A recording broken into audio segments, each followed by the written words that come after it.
মাধবপুরের যুবক ভাইরা, যা করো আর না করো মার মনে কষ্ট দিও না, অন্য কারো হিসাব দেও না দেও আমার কোনো আপত্তি নাই, কিন্তু মার হিসাবটা দিও।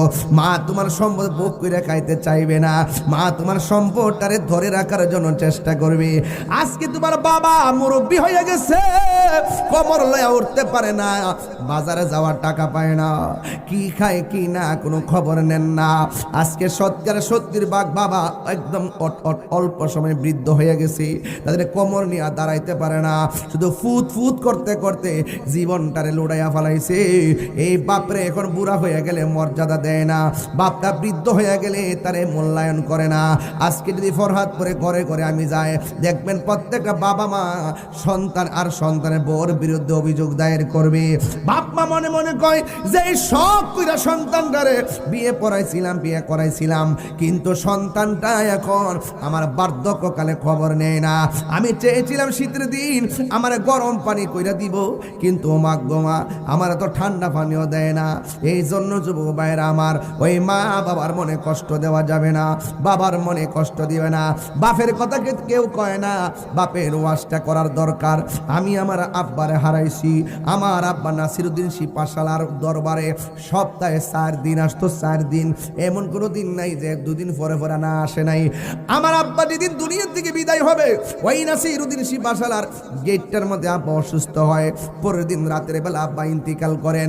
দেখেন আব্বার যে ভক্তি শ্রদ্ধা ওলি আল্লাহর প্রতি ভালোবাসা, এই সিলেটের জমিনে নাসিরউদ্দিন শিপাশালার প্রতি আমার আব্বার যে ভালোবাসা। আর এখান থেকে আমার আব্বা জানে, এই গেট থেকে আমার আব্বা অসুস্থ হয়ে এই দুনিয়া থেকে চিরদিনের জন্য শেষ ওলি আল্লাহর দরবারে হাজিরা দিয়ে দুনিয়া থেকে বিদায় হয়ে গেছে। আমি মনে করি আমি একটা গর্বিত বাবার সন্তান।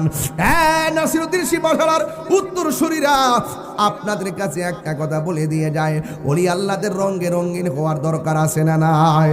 আর মা বাবার সঙ্গে যদি ভালোবাসা রাখেন, আপনি লেখাপড়া না করতে পারেন, সিএনজি চালাইতে পারেন, অটো চালাইতে পারেন, ভ্যান চালাইতে পারেন, রিক্সা চালাইতে পারেন, মাটি কুদাল্লা মাটি কাটতে পারেন, কোদাল দিয়ে মাটি কাটতে পারেন, দেখবেন মা বাবার দোয়া থাকলে কামেল পাস লাগে না, বড় লেখাপড়া লাগে না, বিনা সার্টিফিকেটে আল্লাহর ওলি হওয়া যায়। বাবা গো বাবা, বাবা গো বাবা, বাবা তুমি কেমন আছো ছোট মাটির ঘরে, তোমার কথারি দহি মাঝে পড়ছে বারে বারে। বাবা গো বাবা, বাবা গো বাবা, কত আদর কত স্নেহ তোমার কাছে পেলাম, সব কিছু হারিয়ে আজকে নিঃস্ব হয়ে গেলাম। কত আদর কত স্নেহ তোমার কাছে পেলাম, সব কিছু হারিয়ে আজকে নিঃস্ব হয়ে গেলাম। ভালোবাসি তোমায় বাবা, বুকটা যে যাইছি রে, ভালোবাসি তোমায় বাবা, বুকটা যে যাইছি রে, তোমার কথারি দই মাঝে পড়ছে বারে বারে। বাবা গো বাবা, বাবা গো বাবা। Birampur HD media, the Islamic YouTube channel. Lakh কোটি দরুদ ও সালাম ওই নবীর নূরানি কদম মোবারকে, যিনি হায়াতুন নবী নূর নবী, গায়েবের খবর দেনেওয়ালা হুজুরপুর নূর সাল্লাল্লাহু আলাইহি ওয়াসাল্লামের উম্মত হিসাবে আল্লাহ পাক আমাদের সকলকে কবুল করেছেন। এই জন্য শুকরিয়াতান সকলে পড়ি আলহামদুলিল্লাহ। ইন্তেজামিয়া কমিটির পক্ষ থেকে আমাকে বিষয় দিয়েছেন কবর ও হাসর। এই দুইটা বিষয়ের উপরে আলোচনা করে আমি আপনাদের কাছ থেকে বিদায় নিব। সবাই একটু আওয়াজ করবেন। আওয়াজ করতে তো আর শীত লাগে না, লাগে? বলুন, আমাদের আসল ঘরের নাম কি? আচ্ছা, মাথায় যেন কুয়াশা না পড়ে, উপরে একটা সামিয়ানা দেওয়া হয়েছে, রাইট?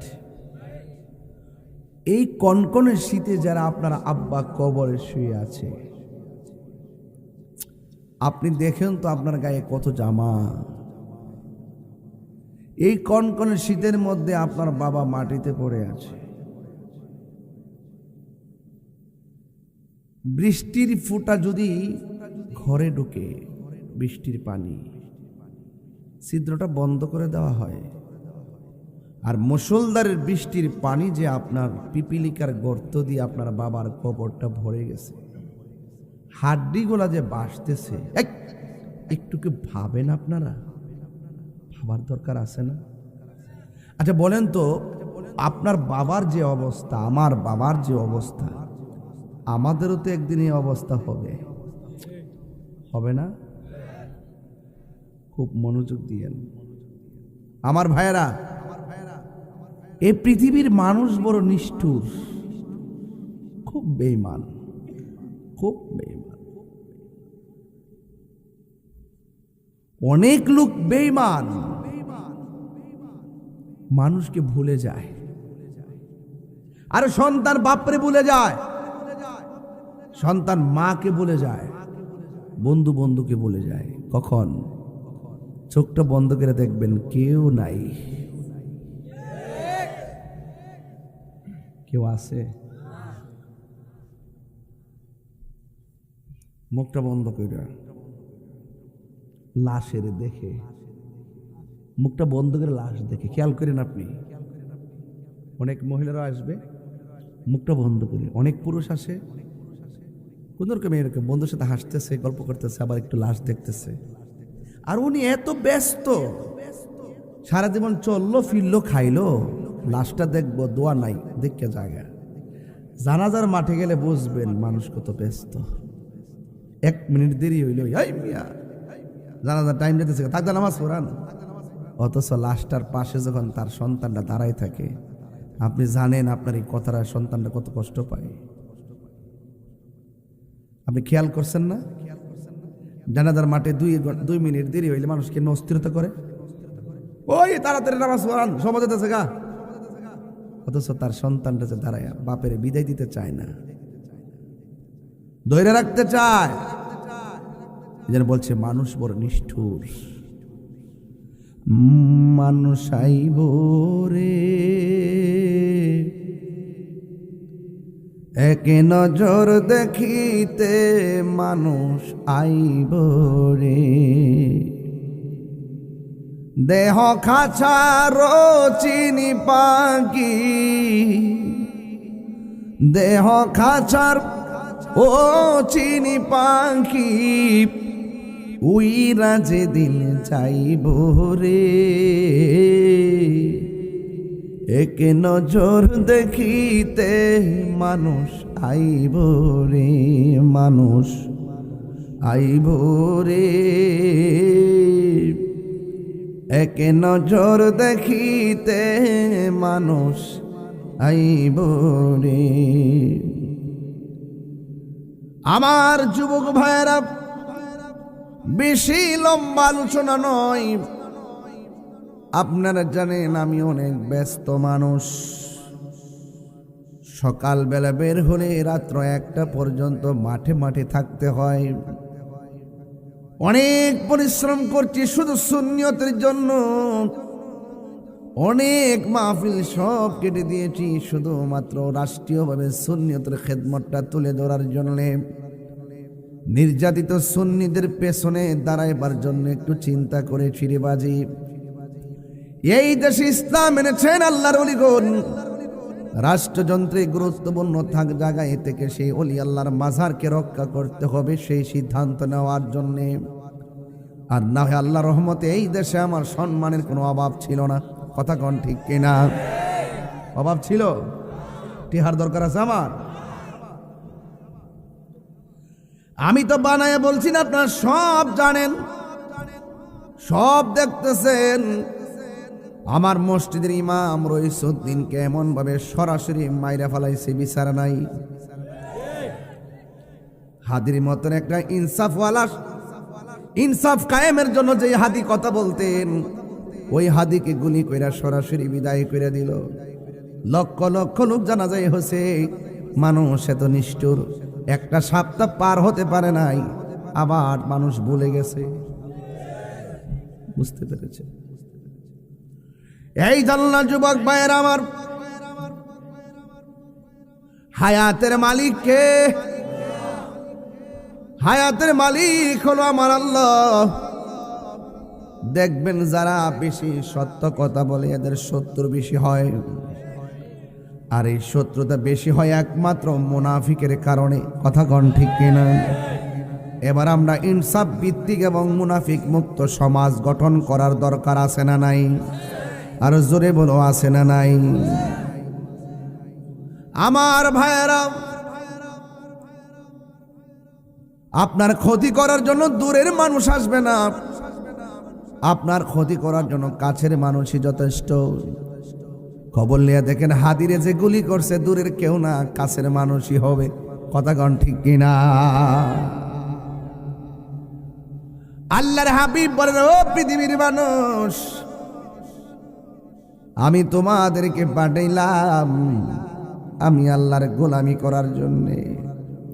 ও মা, ফরহাদপুর আম্মা, কি গো, 22 বছর ধরে ওয়াজ করি, কত ওয়াজ আপনারা শুনছেন। মাগো, আপনার শেষ কাপড় কিন্তু 5টা। ও যুবক ভাই, আপনার কাপড় কিন্তু 3টা। কথা কর না গেলে গা।